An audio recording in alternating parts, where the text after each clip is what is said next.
तो hello and good evening सभी को। तो जैसा कि आप सभी को मालूम है कि लोकसभा का जो चुनाव है वो बिल्कुल सर पर है और इलेक्शन शुरू भी हो चुके हैं और जो पहला फेज़ है वो निकल भी चुका है चुनाव का। तो ऐसे में जो पॉइंट्स है, कुछ की पॉइंट्स आप सभी को बताना चाहता हूँ। कुछ मुद्दे हैं जो कि बहुत हाईलाइट हुए हैं इन 5 सालों में और जो कि इस चुनाव में भी जिन मुद्दों ने बहुत ही महत्वपूर्ण भूमिका निभाई है। और इनमें से जो सबसे पहला मुद्दा है जो कि बहुत ज़्यादा चर्चित रहा वो है मणिपुर की हिंसा, जो कि 2024 फरवरी की रिपोर्ट बताती है अब तक मणिपुर में 219 लोगों की जान चली गई है। 60,000 से ज़्यादा लोग अपने घरों से बेघर हो चुके हैं। 4,700 से ज़्यादा घरों को आग लगाई जा चुकी है और 385-86 मंदिरों और चर्चों को तोड़ दिया गया है। मणिपुर बहुत ज़्यादा हाईलाइट में रहा अभी कुछ सालों में कि हिंसा हुई है वहाँ पर, उस वजह से 2023 और 24 में वो हाईलाइट रहा बहुत ज़्यादा, क्योंकि उसकी हिंसा जो कि 2023 में शुरू हुई वो अभी तक चल रही है एट प्रेजेंट। उसके जो बाद का दूसरा सबसे बड़ा मुद्दा बना है वो है महिला पहलवान, जिन्होंने अप्रॉक्सीमेटली फरवरी 2023 से प्रोटेस्ट शुरू किया था जो कि दिसंबर 2023 तक चला।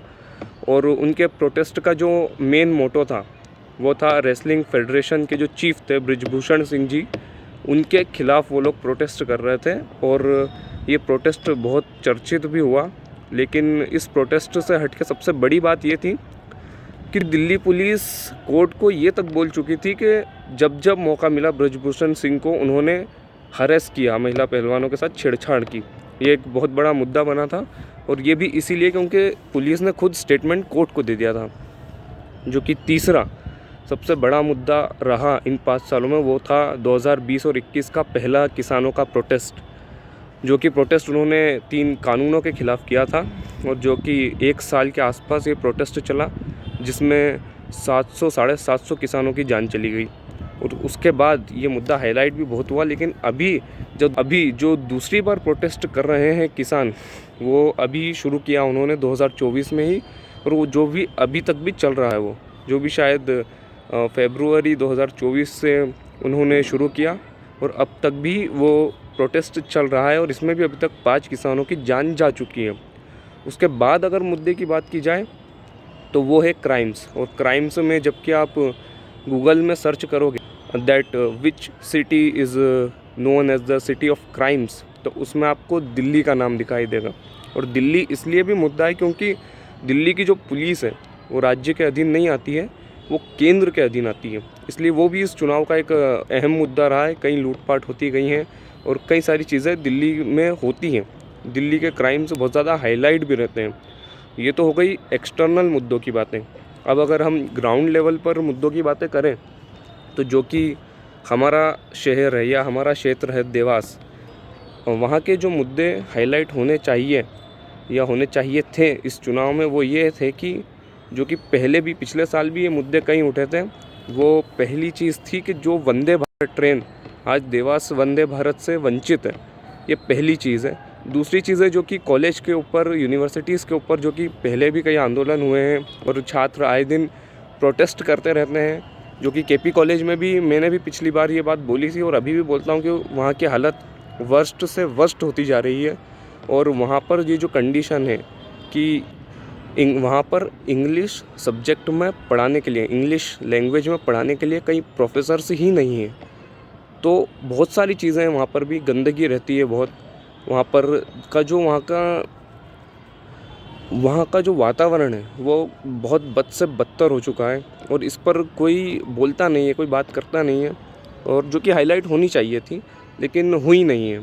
उसके बाद जो एक और बहुत बड़ी चीज़ है जो कि केपी कॉलेज से रिलेटेड है और हर कॉलेज से रिलेटेड है कि जब भी इलेक्शंस आते हैं और इलेक्शन से पहले जो इलेक्शन की ड्यूटीज़ लगाई जाती हैं उसके लिए कोई अलग से कमेटी नहीं आती है।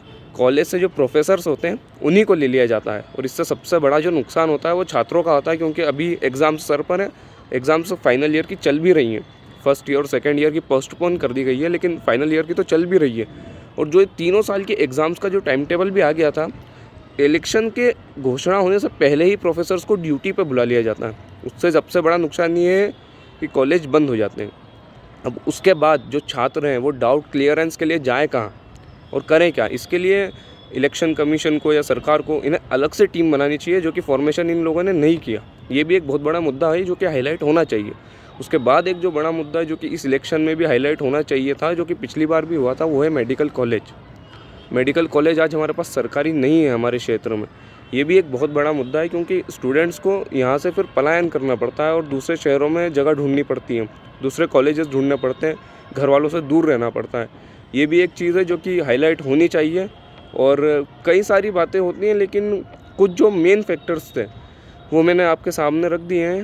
अब आप सभी लोगों को भी सोचना चाहिए और आप लोगों को अपने स्तर से भी अपनी राय रखनी चाहिए किसी भी माध्यम से। सोशल मीडिया है आज तो आप सभी लोग भी सोचिए अपने अपने मुद्दों के बारे में कि आपको किस मुद्दे पर वोट डालना है, और वोट ज़रूर डालिए। 13 मई को देवास के अंदर वोटिंग है, सभी लोग वोट डालिए। धन्यवाद, बहुत बहुत धन्यवाद।